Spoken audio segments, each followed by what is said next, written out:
The Royals' Jack Twyman hits from the corner to give Rochester the lead for the first time in the game.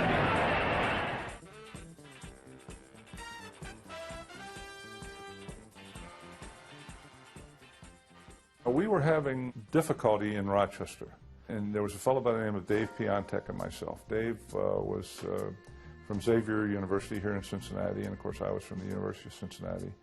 And we kept saying that there's a natural rivalry with Fort Wayne, and that you should try one game in Cincinnati and take it to Cincinnati. Well, he did. We played at the Cincinnati Gardens. We were on radio and television, and we were sold out at the Gardens. The paper made a big thing out of it, and the Harrison brothers just said, wow, this is, I mean, you know, the Gardens would seat 12,500 people, and to be sold out, I mean, we were averaging like 1,500 in Rochester, and they said, it didn't take a Rhodes Scholar to figure out that the economics of moving to Cincinnati was certainly attractive, and so they did.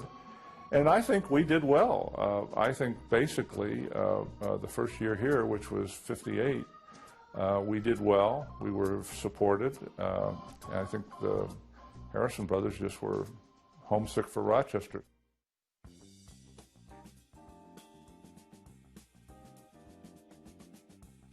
He was a huge, heavy Magic Johnson, Michael Jordan.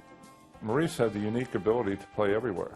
He could play a guard, he could go inside and play a forward, and that was his strength. He was about 6'8" and about 260 and had the versatility to play anywhere on the court. I've seen him get a rebound, dribble the length of the floor, and lay it in at the other end. And I just hung around, and if they double-teamed him, I was generally there for a pass and could make the shot.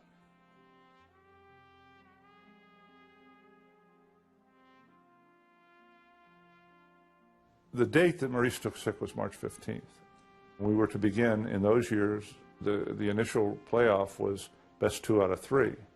So we started the following Saturday in Detroit, and Maurice wasn't feeling very well. We didn't know what it was, whether it was food poisoning or upset stomach or what. He didn't have a particularly good game.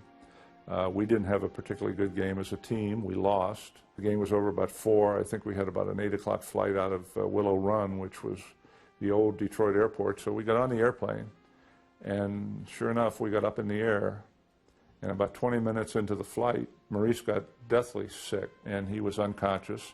The stewardess got the oxygen, and we were all very nervous, and we're 35, 40 minutes out of Cincinnati. We can wire ahead, have an ambulance waiting for us, which we did, and he can go straight to St. Elizabeth's Hospital, which is in northern Kentucky. So we did that. It wasn't for, you know, maybe a week or 10 days upon visiting Maurice that we found out how serious it was. But everybody on the team that Sunday night had their bags packed and went back to their respective homes. And I was the only Cincinnatian there.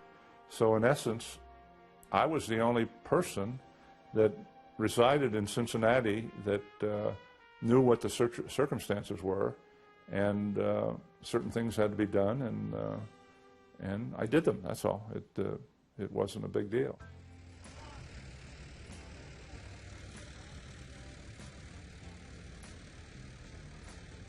He said, "Jack, my name is Milton Kutcher. I own a little hotel in Monticello, New York. I think you need some financial help. Why don't we have a game? I'll provide everything but the players. You get the players there, and we'll feed them, we'll house them, we'll give them a good time, and we'll try and raise some money for Stokes." Well, I want to tell you, that first year, we probably had 80 players show up. It was just a matter of, hey, we need your help. We're going to play this game at Kutcher's. And everybody on the East Coast showed up, at their expense.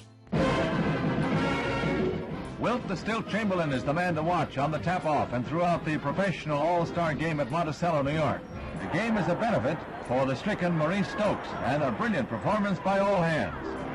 I mean, he loved it. It just gave him such an inspiration to have all the players come by and wish him well. 4 years later, Twyman accepted an award naming both he and Stokes as the most courageous athletes of the decade.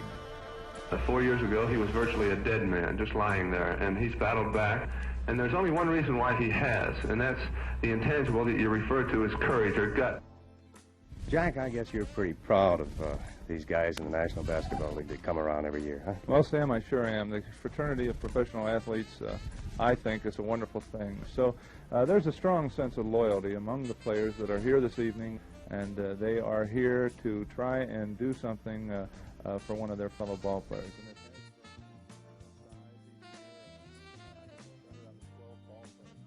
A lot of people have said what I did for Maurice. Let me tell you, he gave me a lot more than I gave him, just to be witness to what he went through for 12 years and to be witness to the wonderful charity on the part of many, many people was something that my family and I benefited from tremendously. We still think about Maurice.